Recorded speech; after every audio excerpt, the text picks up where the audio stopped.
अब ये बैलेंस $500 के लिए बच गए जो इसके पास, ये इस दिन भी मान लेते हैं आरबीआई रेफरेंस रेट जो था वो मान लेते हैं बाई चांस, वैसे हर दिन ये फ्लक्चुएट होता रहता है रेट, हम एग्जांपल के लिए मान के चल रहे हैं $70 ही था। तो $500 जब ये लेने गया तो ये कहता भैया मैं बाय करूंगा तो 68 में करूंगा, तो इसने ₹34,000 जो है इसको जो है क्या करा, ये जो है इसको ₹34,000 इसने आईएनआर दे दिया। तो यहाँ पे इसकी बैंक की दोबारा अर्निंग हुई, राइट, ये सेलिंग यहाँ सेल किया था तो हुआ, यहाँ इसने $500 बाय करे, तो $500 बाय में भी हमने एग्जांपल में फिर ₹2 का ही फर्क आ रहा है यहाँ पे भी, तो 1000 इंटू यहाँ पे ₹2000 की उसकी दोबारा कमाई हो गई बैंक की, तो बैंक ने ₹4000 जो है टोटल अर्न कर लिए, राइट। इस ट्रांजेक्शन के हिसाब से ये मूवमेंट रही। अब हम देखते हैं कि प्रोविजन क्या कहता है, इसके रिगार्डिंग रूल क्या बात करता है। तो रूल कहता है for a currency where exchange from और टू, दोनों ट्रांजेक्शन, राइट, आईएनआर में जब लेने जा रहा है या आईएनआर को देने जा रहा है, value shall be equal to difference in the buying rate. ठीक है, difference in the buying rate क्या था, जब वो बाइंग करने गया था, तो वो बाइंग करने गया था तो 72 का उसको मिला, लेकिन ₹70 उसका रेट था, राइट। तो ₹2, ₹2000 इंटू यहाँ पे क्या कहता है, लास्ट लाइन पढ़ो, multiplied by the number of unit, number of total units, कितनी यूनिट्स थी टोटल, $1000 थे।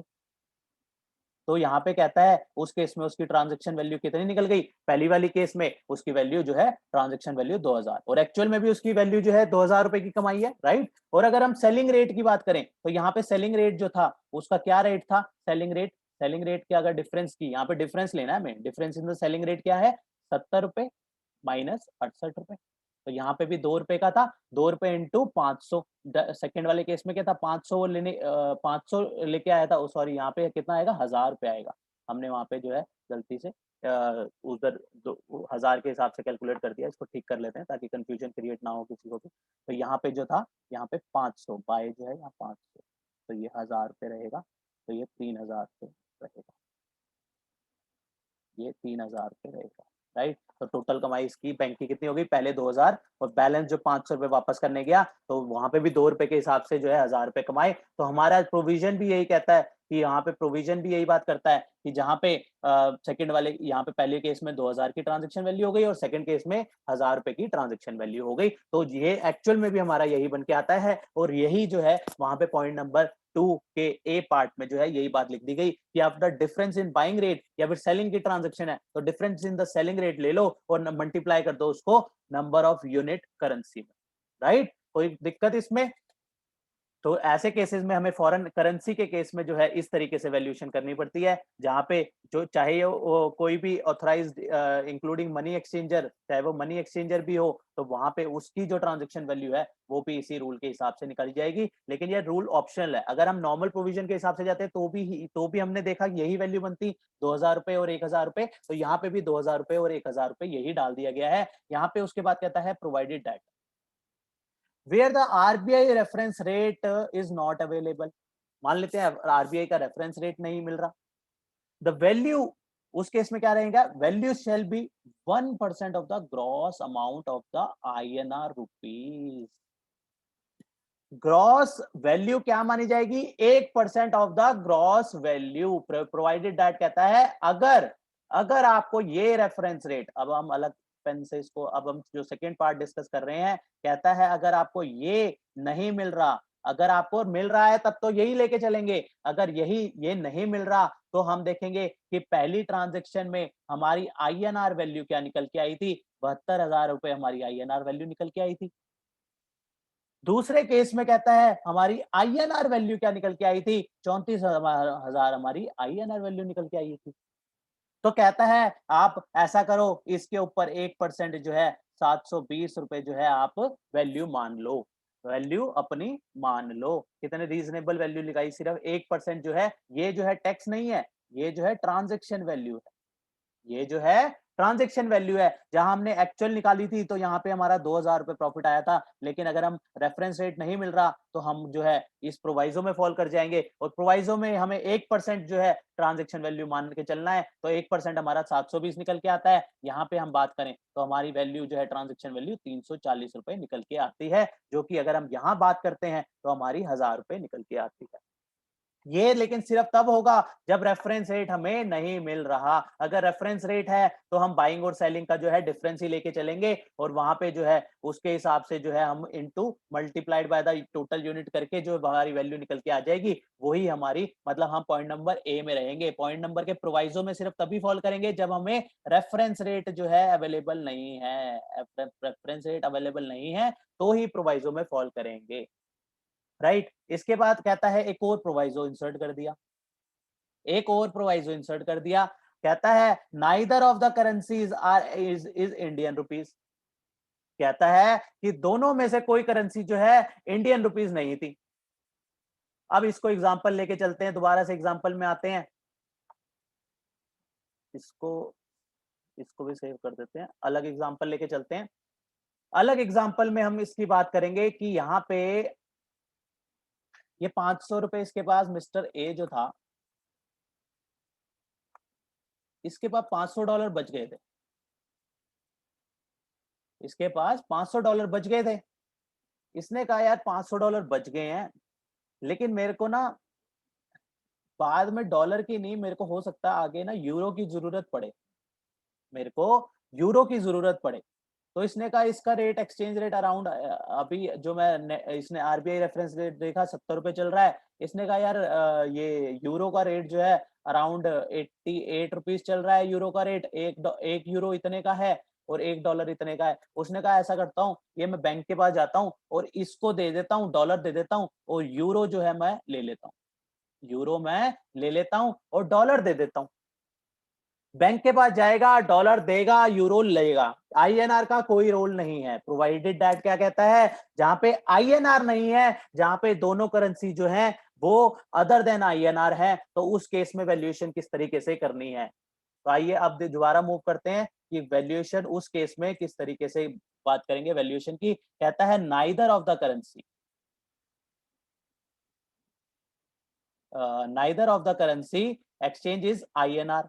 दोनों में से कोई भी करेंसी जो है आईएनआर नहीं है, तो उस केस में क्या रहेगा, एक मिनट, ये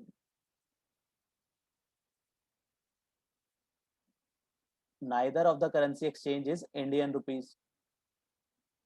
the value shall be equal to 1%। यहाँ ऊपर जो प्रोवाइजो था वहां पे भी 1% बात करी थी, यहाँ पे भी 1% बात करी है, लेकिन 1% of the lesser of the two amount of the person changing the money. 2% जो पर्सन चेंज कर रहा है, क्या कर रहा है, वो डॉलर दे रहा है और अपना वो यूरो ले रहा है, तो उनमें से उसकी जो एक्सचेंज जब उसको कन्वर्ट करा जाएगा इंडियन रुपी में, any of the to currencies into Indian rupee, जब उसको उन दोनों को इंडियन रुपी में कन्वर्ट करा जाएगा, तो इंडियन रुपी में कन्वर्ट करने के इस पे जो वैल्यू निकलेगी, तो दोनों करेंसी की वैल्यू जो कम होगी, दोनों की जो वैल्यू जो कम होगी उसको मान लिया जाएगा, उस वैल्यू को ले लिया जाएगा एज अ ट्रांजेक्शन वैल्यू। तो दोनों केसेस में दोनों की जो वैल्यू निकल के आएगी, उस वैल्यू में से जो कम वैल्यू रहेगी उसको जो है माना जाएगा ट्रांजेक्शन वैल्यू। तो कैसे ट्रांजेक्शन वैल्यू लेनी है इस केस में, इसको देखते हैं। तो इसके पास $500 बच गए, तो ये 70 रुपए का रेट चल रहा था, इसने कहा कि मेरे को यूरो, इसको कन्वर्ट करा लेता हूँ यूरो में, तो इसकी जो है वैल्यूएशन उसके हिसाब से निकाल ली जाएगी कि इसकी वैल्यू क्या निकल के आती है। अगर इसको जरूरत पड़ रही है कहीं ना कहीं यूरो की जरूरत है, और यहाँ पे इसको जो है जब ये इसको सेल करने जाएगा तो ये भी कम रेट पे होगा, जैसे अभी हमने ऊपर एग्जांपल लिया 70 रुपए का रेट चल रहा था, तो ये कम रेट पे एक्सचेंज करेगा, तो ये 500 इंटू 68 करें तो 34,000 रुपए इसकी वैल्यू निकल के आएगी, राइट। तो यहाँ पे अब ये इसका रेट 88 का है, तो ये इसको 88 में तो देगा नहीं बैंक, ये भी अपना मार्जिन ऐड करेगा। तो यहाँ पे मान लेते हैं ये इसको 90 रुपए में बेच रहा है, तो इसकी जो वैल्यू निकालेगा वो 90 की वैल्यू निकाल के चलेगा। तो अराउंड अगर इसकी वैल्यू देखेंगे अगर इसको अगर ये 70 रुपए का था और ये 88 का था, तो ऑब्वियसली इसको जो ये मिलेंगे डॉलर में, डॉलर की जगह यूरो मिलेंगे, ये कम मिलेंगे। डॉलर की जगह यूरो जो है इसको कम मिलेंगे। तो ऐसे केसेस में इसकी जो है एक्सचेंज रेट, अगर इसको देखें 34,000 का अगर इसके बाद पैसे पड़े हैं और ये 90 रुपए के हिसाब से डॉलर लेता है, तो इसको सिर्फ यूरो लेता है, तो इसको सिर्फ 377 यूरो जो है इसको मिलेंगे। इसको 377 रुपए में यूरो मिलेंगे। तो यहाँ पे इसकी वैल्यू जो है अगर हम निकालेंगे 377 इंटू 90, तो यहाँ पे इसकी वैल्यू निकल के आ जाएगी 33,930। तो इस तरीके से हमें यहाँ पे वैल्यू डिटरमाइन करनी होगी। तो वैल्यू दोनों में से जो भी लोअर होगी तो वहां पे हमारी वैल्यू निकल के आ जाएगी, और उस वैल्यू को जो है हम अपनी ट्रांजेक्शन वैल्यू के हिसाब से जो है उसके ऊपर उसके ऊपर 1% को जो है हम उसको ट्रांजेक्शन वैल्यू मान लेंगे। तो वन वैल्यू इसके मान लेते हैं 34,340 रुपए जो है हमारी, उस केस में ट्रांजेक्शन वैल्यू निकल जाएगी। बेसिकली फर्क इतना सा है दोनों में कि वहां पे जो है करेंसी डॉलर की जगह वो आईएनआर ले रहा है, यहाँ पे जो है वो डॉलर की जगह कोई और करेंसी ले रहा है। तो ऐसे केसेस में दोनों दोनों की आईएनआर में वैल्यू कन्वर्ट करके देखेंगे कि जोन सी वैल्यू जो है लेसर आएगी, उस वैल्यू को जो है मान लिया जाएगा, उस पे जो है 1% के हिसाब से जो है ट्रांजेक्शन वैल्यू मान ली जाएगी। उस वैल्यू के ऊपर 1% जो है ट्रांजेक्शन वैल्यू मान ली जाएगी। दोनों प्रोवाइजो में सिर्फ यही फर्क निकल के आता है, जहां पे आईएनआर में कन्वर्ट डायरेक्टली हो रही है करेंसी, और वहां पे क्या हो रहा है कि आईएनआर में कन्वर्ट करना पड़ रहा है ट्रांजैक्शन वैल्यू निकालने के लिए, अदरवाइज वो डॉलर देके जो है यूरो ले रहा है। इसके अलावा एक प्रोवाइजो इसमें और आता है, provisos provided also that a person supplying the service, service दे रहा है ना, ये एक्सचेंज कर रहा है, क्या कर रहा है, ये सर्विस दे रहा है, हैज द ऑप्शन। इसके बाद एक और ऑप्शन है कि वो क्लॉज नंबर बी को जो है ऑप्ट कर ले। अगर वो क्लॉज नंबर बी, अब जो हम नीचे पढ़ेंगे, इसको ऑप्ट करता है, तो वो ड्यूरिंग द ईयर जो है उसको जो है इसी वे से, इसी के हिसाब से जो है अपनी ट्रांजेक्शन वैल्यू निकालनी पड़ेगी। उसको ये नहीं है कि वो ट्रांजेक्शन वाइज जो है पॉइंट नंबर बी को फॉलो करे। अगर वो पॉइंट नंबर बी के हिसाब से ट्रांजेक्शन वैल्यू लेता है, तो उसको पूरे फाइनेंशियल ईयर के अंदर जो है वही पॉइंट नंबर बी के हिसाब से वैल्यूएशन निकालनी पड़ेगी। अभी जो हमने देखा उसके हिसाब से भी निकाल सकता है, वो भी ऑप्शनल है, क्योंकि ये वाला जो रूल नंबर 32 है वो पूरा का पूरा ऑप्शनल रूल है, राइट। तो यहाँ पे भी वैल्यूएशन निकाल सकता है, और पॉइंट नंबर 2 मतलब पॉइंट नंबर 2 के ए के हिसाब से भी निकाल सकता है, और पॉइंट नंबर 2 के बी के हिसाब से भी निकाल सकता है। और बी में जाएगा तो पूरे साल जो है बी को ही फॉलो करना पड़ेगा। अब पॉइंट नंबर बी क्या कहता है वो हम देखते हैं। पॉइंट नंबर बी का जो है पॉइंट नंबर बी कहता है at the option of the supplier with value, value क्या लगेगी 1%। ऊपर हमने पॉइंट नंबर ए में भी देखा कि 1% ही वैल्यू निकाल रहा था वो, राइट। सबसे पहले कहता है कि आप एक्सचेंज देख लो, अगर आरबीआई रेफरेंस रेट है तो उसके हिसाब से डिफरेंस निकाल लो, डिफरेंस नहीं निकलता तो 1% जो कन्वर्जन वैल्यू निकलेगी उसका 1% ले लो, और अगर एक्सचेंज कर रहे हैं यूएस डॉलर देके यूरो ले रहे हैं उसकी भी आईएनआर के कन्वर्जन के हिसाब से 1% ले लो। ऊपर भी 1% की बात कर रहा था, बी में भी 1% की बात कर रहा है, लेकिन यहाँ पे जो है अमाउंट वाइज जो है बांट दिया। इसको मैं चार्ट फॉर्म में समझाता हूँ, चार्ट फॉर्म से समझने के बाद फिर हम देख लेंगे ऊपर प्रोविजन में क्या किस तरीके से इसमें बात करी गई है। इसमें वो कहता है कि अमाउंट ऑफ द एक्सचेंज, हम जो एक्सचेंज करा रहे हैं वो 1 लाख रुपए तक का करा रहे हैं। अभी जो हमने एग्जांपल लिया था उसमें क्या था, $1000 इंटू 70 रुपए का रेट था और 72 का पड़ा। तो अगर हम एक्सचेंज जो है अप टू, जो हमारा केस फॉल कर गया वो अप टू 1 लाख पे फॉल कर गया, तो हमने पॉइंट नंबर बी के हिसाब से अगर कहें तो पॉइंट नंबर बी के हिसाब से 1% of the gross amount charge, और 250 रुपए विच एवर इज हायर। ये क्या निकल के आ गई, ये हमारी ट्रांजेक्शन वैल्यू निकल के आ गई, ये हमारी ट्रांजेक्शन वैल्यू निकल के आ गई। ट्रांजेक्शन वैल्यू इसमें अगर निकालें तो हमारी क्या थी, ऊपर वाला एग्जांपल लेंगे तो हमारे क्या निकल के आ गई थी, 72,000 रुपए। तो यहाँ पे कहता है, यहाँ पे अगर हम पॉइंट नंबर बी में फॉल करते हैं तो 72,000 का 1% 720 रुपए, और यहाँ पे कहता है 250 रुपए विच एवर इज हायर। तो हमारा जो है पॉइंट नंबर बी के हिसाब से भी वैल्यू जो निकल के आ गई वो भी 720 रुपए ही निकल के आ गई। अब यहाँ पे सेकेंड लिमिट लगाता है, अमाउंट ऑफ द एक्सचेंज जो है वो 1 लाख से 10 लाख रुपए तक का है। अब यहाँ पे एक जीरो और बढ़ा दो ऊपर वाले एग्जांपल में ही, अगर वो जो है उसको $1000 की जगह $10,000 चाहिए थे, तो यहाँ पे उसकी वैल्यू क्या निकल के आ जाएगी, यहाँ पे उसकी वैल्यू कितनी, यहाँ पे अमाउंट कितना बन गया, $10,000 एट द रेट 72, कितना आ गया, 7,20,000। 7,20,000 आ गया, तो वो इस वाले क्लॉज में आ गया। राइट, जहां पे 1 लाख से 10 लाख के बीच में बात करेंगे। तो अब क्या ट्रांजेक्शन वैल्यू निकल के आती है पॉइंट नंबर बी के हिसाब से, वो कहता है 1000 रुपए plus 0.5% of the gross amount. 1000 रुपए plus 0.5% of the gross amount. Gross amount कितना है? 7,20,000। इसका 0.5% हमारा निकल के आया 3600 रुपए। तो इसका 1000 रुपए प्लस 0.5% ऑफ 72, यहाँ लिख भी देता हूँ, 0.5 इंटू 72 लाख रुपए, तो हमारा आ गया 1000 रुपए प्लस 3600 रुपए, तो हमारा आ गया 4600 रुपए। हमारा यहाँ पे अमाउंट निकल के आ गया। इस ट्रांजैक्शन वैल्यू, इसके पॉइंट नंबर बी के हिसाब से हम सेकंड वाले टेबल में फॉल कर गए और हमारी ट्रांजैक्शन वैल्यू निकल के आ गई 4600 रुपए। ये कहता है 1000 रुपए प्लस पॉइंट, हाँ ये यहाँ ध्यान रखना था, 0.5% of the gross amount charge above 1000। Oh sorry, यहाँ पे हमें थोड़ा सा चेंज करना पड़ेगा। यहाँ पे 1 लाख रुपए से ऊपर की जो वैल्यू थी उस पे 0.5 लेना था। तो 1 लाख रुपए से ऊपर की जो वैल्यू थी वो थी हमारी 6,20,000। 7,20,000 की वैल्यू के बाद 6,20,000 हमारी वैल्यू आ जाएगी। सॉरी, यहाँ 72 गलत ले लिया हमने।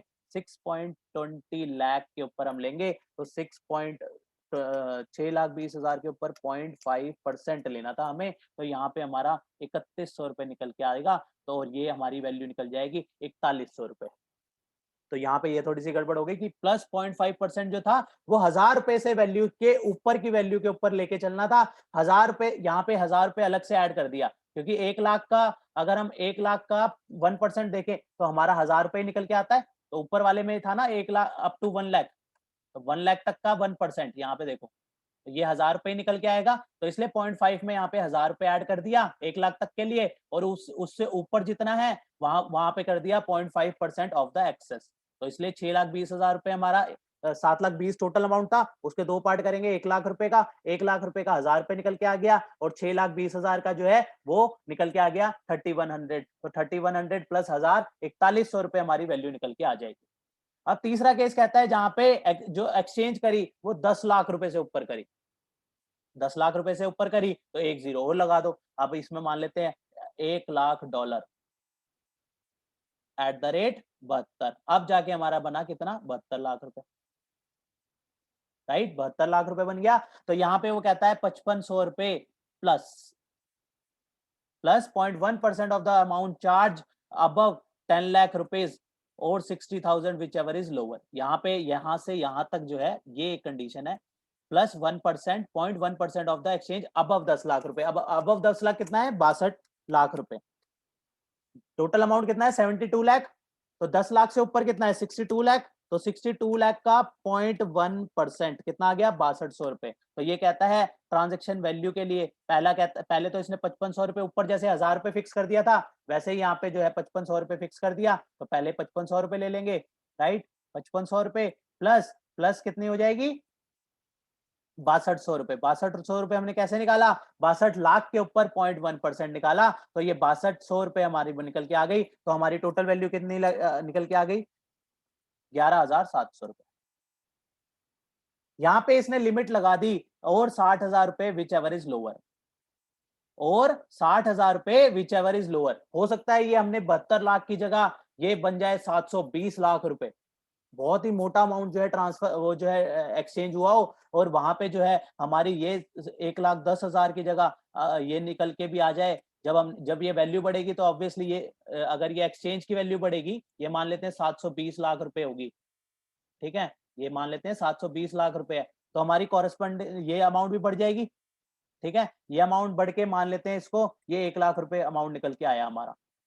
तो यहाँ पे जो है रिस्ट्रिक्शन लगा दी 1 लाख रुपए और 60,000 रुपए विच एवर इज लोअर। तो यहाँ पे 60,000 रुपए उस केस में मान लेंगे। लेकिन अभी जो हमने केस लिया है उसमें जो है हमारी वैल्यू जो है 11,700 ही निकल के आई है। तो 11,700 जो है हमारी ट्रांजेक्शन वैल्यू बन जाएगी उस केस में, थर्ड केस में। थर्ड केस में जो है उसने लोअर कर दिया, और जो फर्स्ट केस था उसमें हायर कर दिया, क्योंकि उसमें जो है अमाउंट ही बहुत छोटा है, क्योंकि 250 रुपए से तो ऊपर कम से कम एक्सचेंज बने ना, इसलिए यहाँ पे जो है कम से कम जो है लोअर, सबसे कम 250 रुपए सेट कर दिया, और यहाँ पे मैक्सिमम जो है 60,000 रुपए सेट कर दिया। समझ में आ रही है दोनों चीजें?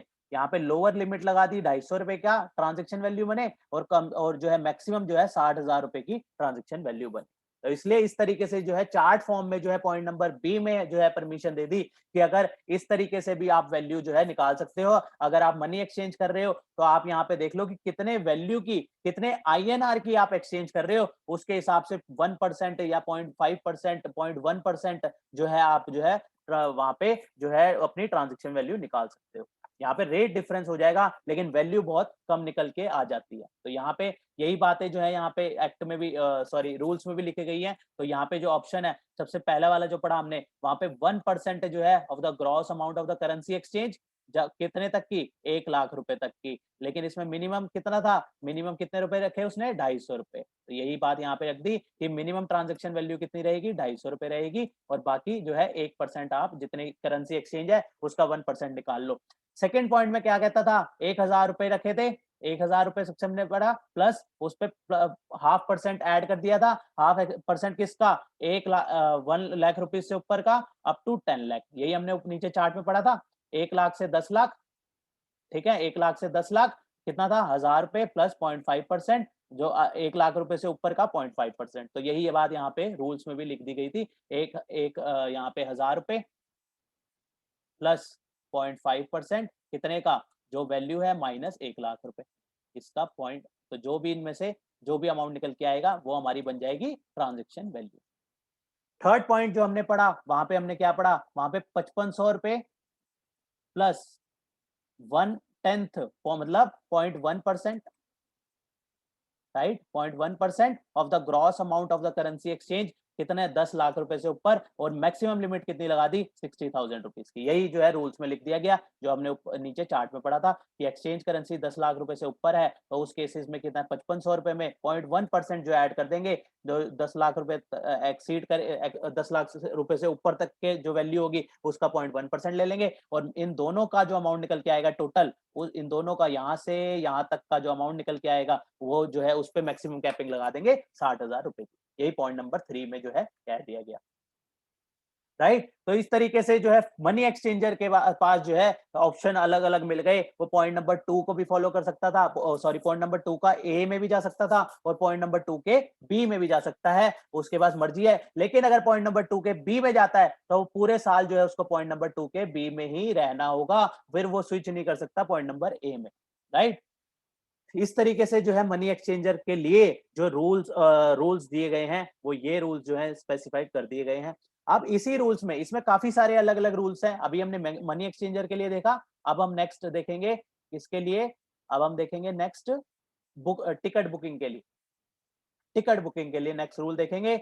यहाँ पे देखो, अब हमने कौन सा रूल पढ़ रहे हैं हम, रूल नंबर 32। रूल नंबर 32 में सबसे पहले हमने किसकी बात करी, मनी एक्सचेंजर की। लिख लो, नोट कर लो, अच्छा रहेगा।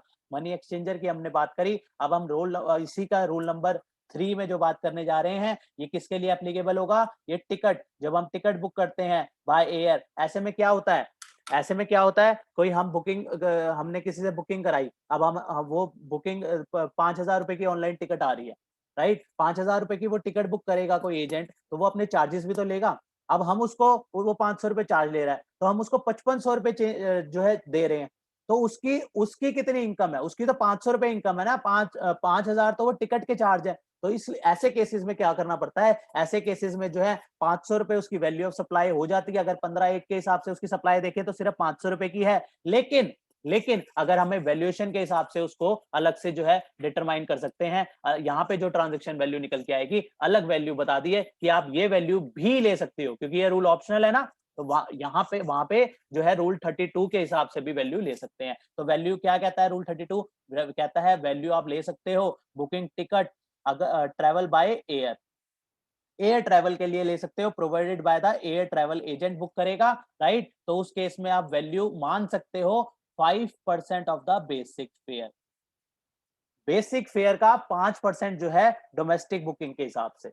दिल्ली से मुंबई की बुकिंग करी, 5,000 रुपए की टिकट आ रही थी, तो 5,000 रुपए में से हम देखेंगे टिकट में 5,000 में से बेस फेयर कितना है। टिकट जब आती है तो टिकट में उसके एलिमेंट्स होते हैं, तो बेस फेयर जो उसके होंगे, मान लीजिए 5,000 में से 3,000 रुपए बेस फेयर है, कुछ अलग अलग अलग अदरवाइज चार्जेस हैं, तो वो सारे चार्जेस बेस फेयर का हम देखेंगे 5% हमारा कितना निकल के आता है। तो हम देख लेंगे 3,000 का 5% हमारा 150 रुपए निकल के आता है। तो वहां पे हम अपनी ट्रांजेक्शन वैल्यू हमें क्या शो करनी है, वहां पे हमें कहता है रूल 32 सब रूल 3 हमें कहता है कि उस केसेस में आप जो है 5% डोमेस्टिक बुकिंग है तो 5% बेस फेयर का जो है अपनी ट्रांजेक्शन वैल्यू ले सकते हो। इसमें ध्यान रखना ये जो अमाउंट निकल के आ रहा है 5%, ये टैक्स नहीं है, ये टैक्स नहीं है, ये ट्रांजेक्शन वैल्यू निकल के आ रही है, इसके ऊपर टैक्स लगेगा, इसके ऊपर टैक्स लगेगा, ये वैल्यू निकल के आ रही है। तो यहाँ पे 5% of the domestic base fare जो है डोमेस्टिक बुकिंग के लिए। अगर इंटरनेशनल बुकिंग है, दिल्ली से अगर आप डायरेक्टली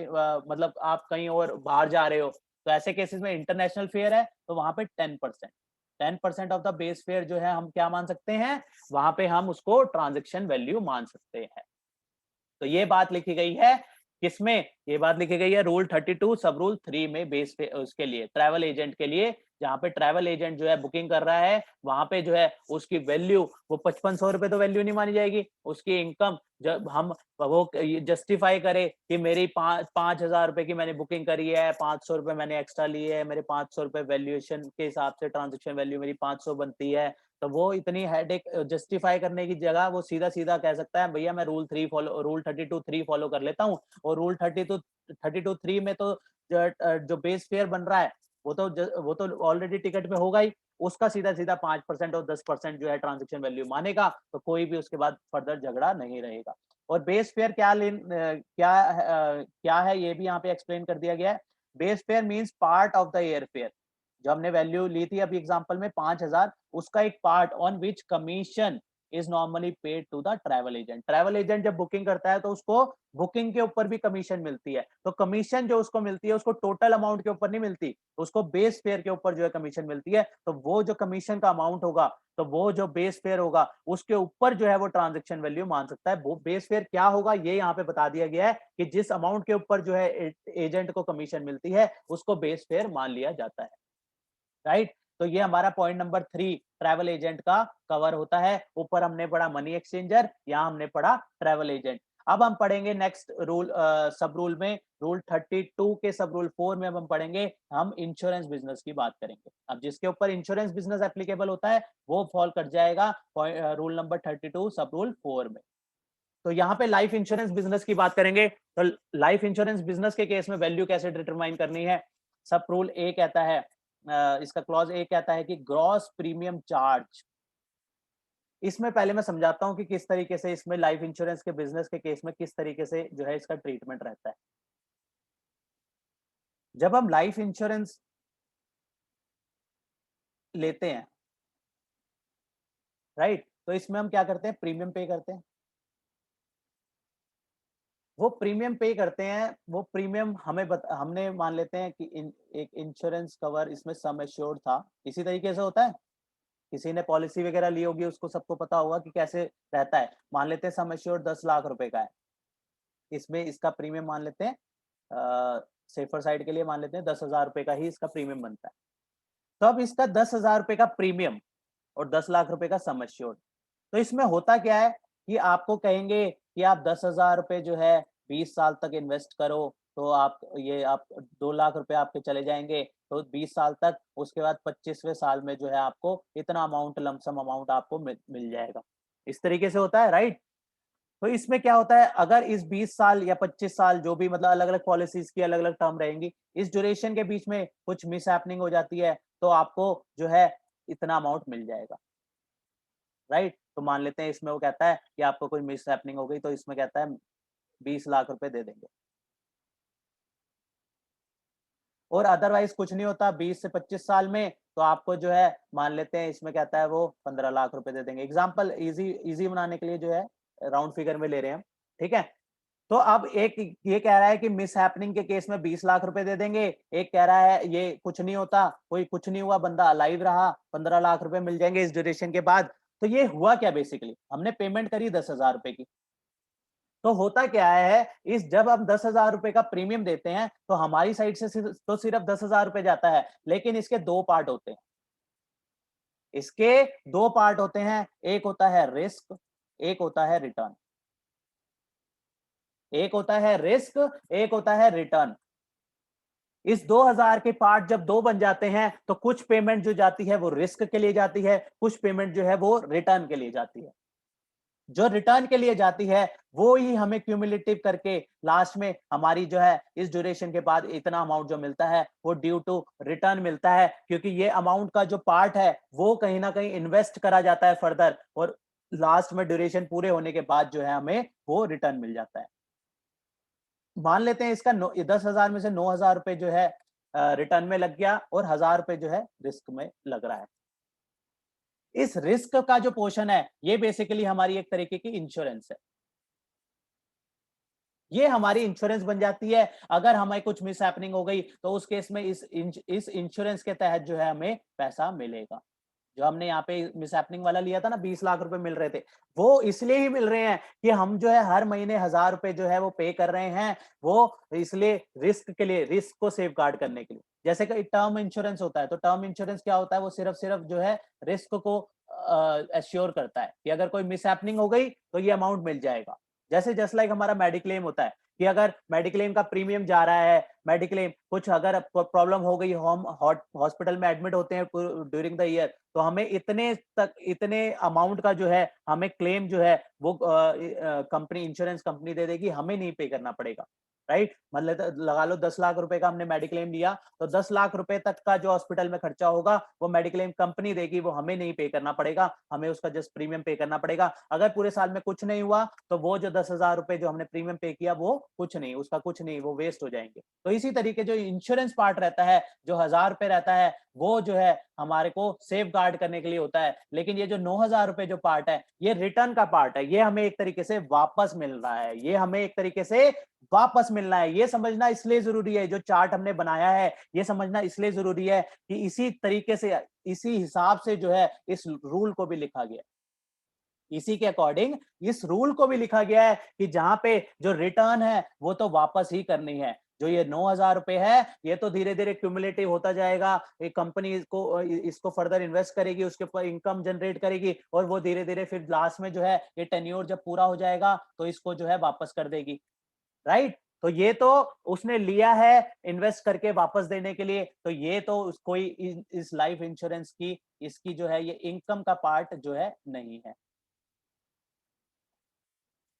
ये वाला पोर्शन जो है 9,000 रुपए जो वो ले रहा है, वो फर्दर इन्वेस्ट करने के लिए ले रहा है, वो इनकम का पार्ट नहीं है। लेकिन ये जो रिस्क पार्ट है, लेकिन ये जो रिस्क पार्ट है, अगर उसको ये जो है लाइफ इंश्योरेंस ले रहा है अपने रिस्क को कवर करने के लिए, हो सकता है उसको जो ये 20 लाख की इंश्योरेंस है वो देनी पड़ भी सकती है, वो अगर मिस हैपनिंग हो गई तो, और मिस हैपनिंग नहीं हुई तो उसके बच भी सकते हैं। तो अपनी रिस्क के लिए ये पैसा ले रहा है, ये जो है उसकी जो है उसके लिए इनकम है। जैसे मेडिक्लेम में होगा, जो हम मेडिक्लेम प्रीमियम पे करते हैं, जो हमने एग्जांपल लिया 10 लाख रुपए का, अगर कोई क्लेम आया तो उसको देना पड़ेगा, अदरवाइज उसने जो उसको 10-15 हजार रुपए जो मेडिक्लेम प्रीमियम मिला उसके लिए वो इनकम हो जाएगी, उसको कुछ भी उसके अगेंस्ट नहीं पे करना पड़ेगा। राइट, तो इसी तरीके से ये पार्ट जो है वो इनकम का बन जाता है, ये पार्ट इनकम का नहीं बनता। यही बात जो है इसी हिसाब से जो है इंश्योरेंस प्रीमियम के ऊपर भी दो पार्ट कर दिए गए, और जो इनकम पार्ट का है, जो लाइफ इंश्योरेंस के लिए जो इनकम पार्ट निकल के आएगी उसके ऊपर उसने जीएसटी लगा दिया, और जो इनकम पार्ट नहीं है उसको हटा दिया। अब चलते हैं दोबारा प्रोविजन में मूव करते हैं, प्रोविजन क्या कहना चाह रहा है इसके लिए वो भी प्रोविजन भी अलग अलग पार्ट करता है, कहता है वैल्यू, वैल्यू निकालेंगे किसकी, लाइफ इंश्योरेंस बिजनेस की, जहां पे ग्रॉस अमाउंट जो पे होगा, ग्रॉस अमाउंट हमने कितना लिया था, ग्रॉस प्रीमियम 10,000 रुपए, shall be charge from the policy holder, reduced by, reduce by amount allocation for investment. Value निकाल रहा है वो लाइफ इंश्योरेंस की, वैल्यू क्या निकाल रहा है, वो ट्रांजेक्शन वैल्यू निकाल रहा है। ट्रांजेक्शन वैल्यू के लिए वो कहता है कि gross amount premium, point number 1 कहता है कि ग्रॉस अमाउंट प्रीमियम ले लो और उसको रिड्यूस कर दो, उसको रिड्यूस कर दो amount allocated for investment. Amount allocated हमारे एग्जांपल में कितना था, इन्वेस्टमेंट के लिए, इन्वेस्टमेंट के लिए कितना था, 9,000 रुपए जो था अमाउंट एलोकेटेड फॉर इन्वेस्टमेंट था, या हम कहें वो सेविंग के लिए on behalf of policy holder, policy holder के लिए इन्वेस्टमेंट हो रही है, कल को वो उसको वापस मिलेगी। Such amount is indicated to the policy holder at the time of supply of service. अगर ये अमाउंट जो 10,000 है इसको बाइफरकेट कर सकते हैं, 10,000 और 1,000 और 9